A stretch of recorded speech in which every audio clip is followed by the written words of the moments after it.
Hello दोस्तों, आपका welcome है मेरी इस यूट्यूब चैनल पे। आज हम करने जा रहे हैं इनकम टैक्स का income under the head house property basis of charges section number 22।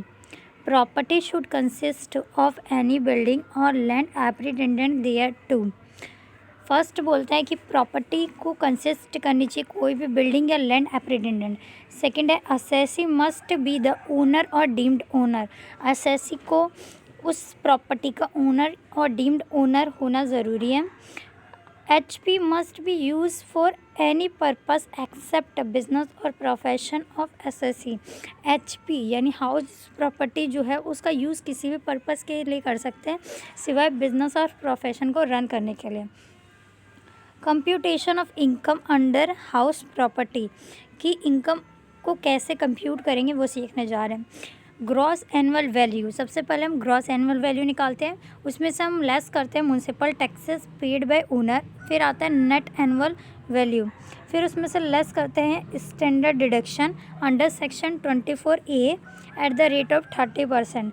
फिर उसके बाद हम लेस करते हैं interest on capital borrowed under section 24B।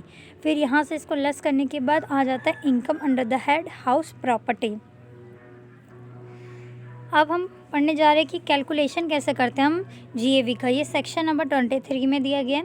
सबसे पहले फेयर रेंट होता है, उसको हम कंपेयर करते हैं म्युनिसिपल वैल्यू के साथ उस प्रॉपर्टी की। फिर इन दोनों में से हायर लेते हैं, उसको हम कंपेयर करेंगे स्टैंडर्ड रेंट से। फिर उसको वहाँ से आ जाता है, इन दोनों में से लोअर लेते हैं, उसको एक्सपेक्टेड रेंट बोलते हैं। उसको हम कंपेयर करेंगे एक्चुअल रेंट के साथ। इन दोनों में से जो हायर होगा उसे हम GAV कंसीडर करते हैं। अब म्युनिसिपल टैक्सेस के लिए कुछ नोट्स हैं। जैसे सबसे पहला कि जो डिडक्शन हम क्लेम करते हैं म्युनिसिपल टैक्सेस का, वो कब हमें मिलेगा, जब वो ओनर ने पे किया होना चाहिए। और जो डिडक्शन होता है वो है ना किसी भी ईयर से रिलेट करता हो, ये मैटर नहीं करता है। अगर हम उसकी पेमेंट कर रहे हैं तो उसमें हम क्लेम कर सकते हैं उस ईयर में। फिर केसेस होते हैं इसमें कुछ। सबसे पहला हम पढ़ने जा रहे हैं कि अगर जो हाउस है उससे इनकम आ रही है, हमने लेट आउट किया है और कुछ समय के लिए उसे हमने वेकेंट छोड़ा है, तो वो कैसे करते हैं। सबसे पहले हम कैलकुलेट करते हैं एक्सपेक्टेड रेंट निकालेंगे एज अ होल ईयर के लिए। फिर सेकंड है, फर्स्ट स्टेप ये था। सेकंड स्टेप है कि कैलकुलेट करेंगे हम एक्चुअल रेंट को लेट आउट पीरियड के लिए। फिर उसके बाद इन दोनों को कंपेयर करते हैं, कंपेयर करेंगे expected rent and actual rent को। सिचुएशन 1, इसमें पहली सिचुएशन निकलेगी कि मान लो हमारा AR जो है is greater than ER than GAV will be AR। अगर हमारा एक्चुअल रेंट एक्सपेक्टेड रेंट से ज़्यादा है तो एक्चुअल रेंट ही हमारा GAV बनेगा।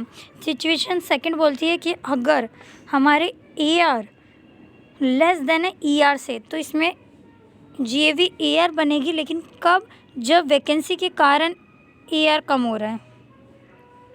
तीसरी सिचुएशन है if AR is less than ER बड़ा है और किसी और रीज़न की वजह से, तो ER को ही हम GAV मानते हैं। इसमें सेकंड केस बोलता है कि जब हमारी इनकम आ रही है एक हाउस से जो लेट आउट की गई है हमने पार्ट ऑफ द ईयर के लिए और सेल्फ ऑक्यूपाइड की है पार्ट ऑफ द ईयर, तो क्या करते हैं। तो सबसे पहला स्टेप इसमें कि हम वैसे कैलकुलेट करेंगे एक्सपेक्टेड रेंट को पूरे साल के लिए एज अ होल ईयर। फिर उस सेकेंड स्टेप है कि कैलकुलेट करेंगे एक्चुअल रेंट को जो लेट आउट पीरियड है उसके लिए। फिर दोनों को कंपेयर करेंगे और दोनों में से जो हायर होगा वो हमारी GAV बन जाएगा। इसमें थर्ड केस होता है कि हमने सेल्फ ऑक्यूपाइड किया है जो हाउस प्रॉपर्टी, पर वो मैक्सिमम हम 2 के लिए सेल्फ ऑक्यूपाइड मानते हैं। तो इसमें क्या होता है, जो फर्स्ट स्टेप है कि GAV जो होगी वो हमारी नील हो जाएगी। सेकंड होता है कि जो डिडक्शन होता है म्युनिसिपल टैक्सेस का वो हमें अलाउ नहीं होता, तो इससे हमारी NAV भी नील हो जाती है। इसमें इंटरेस्ट ऑन कैपिटल बोरोड हमें अलाउ होता है, पर वो सब्जेक्ट करता है मैक्सिमम 2 लाख या 30,000 एज द केस में भी। और ये सिर्फ ओनली ओल्ड रिजीम में अलाउ होता है। डिफ़ॉल्ट रिजीम यानी न्यू रिजीम में हमारे पास कोई भी डिडक्शन ऐसी नहीं है, ठीक है। फिर इसमें अब फोर्थ कैटेगरी बनती है, केस नंबर D बनता है कि हमारे पास हाउस है 2 से ज़्यादा जो हमने सेल्फ ऑक्यूपाइड किए, तो उसको हम कैसे करते हैं। तो इसमें जो एनी टू हाउस होगी shall be consider as self occupied and dealt with accordingly. इसमें से 2 को हम हाउस प्रॉपर्टी मानेंगे और जो हमें हमने केस सी पढ़ा था उसके हिसाब से उसको डील करेंगे, और जो बाकी बच गए घर हैं उसको हम डीम्ड लेट आउट मान लेते हैं और उसके हिसाब से हम उसे डील करते हैं। उसमें क्या होता है, जीएवी हमारी एक्सपेक्टेड रेंट बन जाती है। अब इसमें केस ई बनता है कि जो पार्ट है of the house if let out and other part या portion if is self occupied, मतलब हमने हाउस है उसके कुछ पार्ट को हमने ना एज अ लेट आउट कर दिया है रेंट पे और उसके कुछ पार्ट को हमने अपने पास रख लिया सेल्फ ऑक्यूपाइड। तो उसको कैसे करते हैं, तो जो लेट आउट वाला पोर्शन होता है उसको हम ER निकालेंगे, shall be compute for the part of property let out. जो हमने प्रॉपर्टी लेट आउट की उसके लिए एक्सपेक्टेड रेंट निकालेंगे, म्यूनसिपल टैक्सेस अलाउ उस पार्ट का अलाउ करेंगे और income interest on capital borrowed भी उस पार्ट का अलाउ होगा। और जो दूसरा पोर्शन होता है जो सेल्फ ऑक्यूपाइड वाला पोर्शन है उसको हम वैसे करते हैं, जीएवी हो जाएगी नील, डिडक्शन हमें अलाउ नहीं होता है तो एनएवी नील हो जाएगी, और जो इंटरेस्ट ऑन कैपिटल बोरोड वो मैक्सिमम या तो 30,000 या 2 लाख जो भी अलाउ होगा। अब ट्रीटमेंट क्या होता है, ट्रीटमेंट ऑफ अनरियलाइज्ड रेंट। जो अगर मान लो हमने किसी प्रॉपर्टी को रेंट पे दिया लेकिन है ना हमें उसका जो रेंट है वो अनरियलाइज्ड रह गया है, तो क्या करते हैं, तो सबसे पहले इसमें है कि tenancy is bona fide, tenancy bona fide होनी चाहिए। Default tenant has vacant HP, house property को जो टेनेंट था जिसने डिफ़ॉल्ट किया था उसे है ना उसे छोड़ देना चाहिए। Default tenant is not occupied of any other HP of SSC, जो SSC है उसकी किसी भी प्रॉपर्टी पे टेनेंट को हमने रेंट पे घर नहीं दिया होना चाहिए। SSC initiate legal step to recover unrealised rent, और जो SSC था उसने लीगल स्टेप ले लिया है रेंट को अनरियलाइज्ड रेंट को रिकवर करने के लिए, तब हमें इसकी ट्रीटमेंट करनी होती है। अब इसमें आगे है tax liability in respect of arrear of rent, इसको सेक्शन नंबर 25A डील करता है।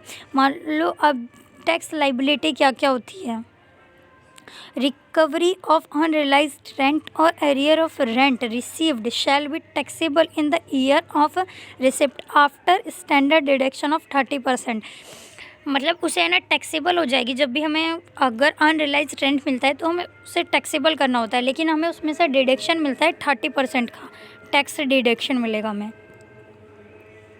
स्टैट्यूटरी डिडक्शन जो हमने पढ़ा कि वो सेक्शन नंबर 24 में स्टैंडर्ड डिडक्शन मिलता है, वो कैसे मिलता है, वो हमें 30% अलाउ होता है। SSC shall be allowed a notional expenditure equal to 30% of NAV।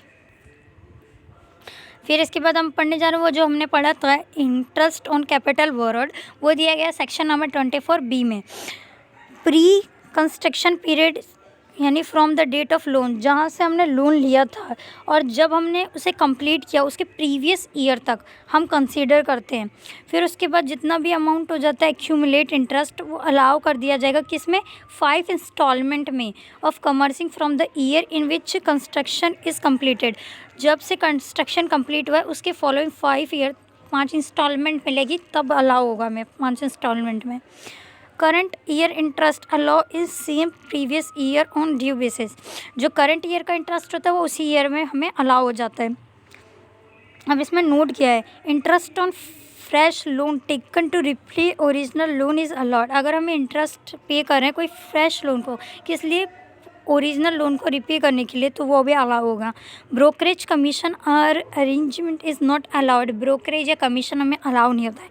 Interest on unpaid interest is not allow, interest दे रहे हैं अनपेड इंटरेस्ट के लिए तो वो हमें अलाउ नहीं होता है। If loan is taken from outside India interest is deductible only if TDS is allow. अगर हमने आउटसाइड इंडिया से लोन लिया है तो वो जब भी अलाउ होगी जब हमने उस पर TDS काट दिया। अब रिस्ट्रिक्शन कब होती है कि जो हमने पढ़ा कि सेल्फ ऑक्यूपाइड में 2 तरह की लिमिट्स थी, एक 30,000 और 2 लाख की। तो अब कैसे पता चलेगा कि है ना किस पे कौन सी मिल रही, तो वो हम पढ़ने जा रहे हैं। जैसे सिचुएशन लोन फॉर एक्विजिशन और construction of HP taken on और आफ्टर 1/4/1999 एंड सच ऑक्यूपेशन और construction is completed with in 5 year from the end of financial year in which loan is taken.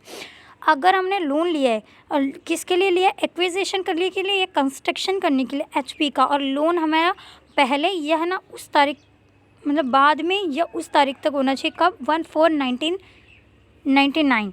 और वो जो लोन लिए वो मतलब जो घर हम कंस्ट्रक्ट करा रहे हैं वो 5 साल के अंदर कंस्ट्रक्ट हो जाना चाहिए, तब हमें ये जो हमें डिडक्शन होगा मैक्सिमम 2 लाख का अलाउ हो जाएगा, वरना जो भी बाकी जितने भी केसेस बन गए उसमें 30,000 का हमें अलाउ होगा।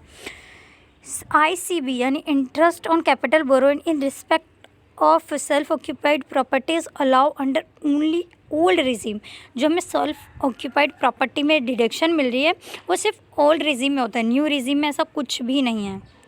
Okay, thank you for watching this video and please share and subscribe.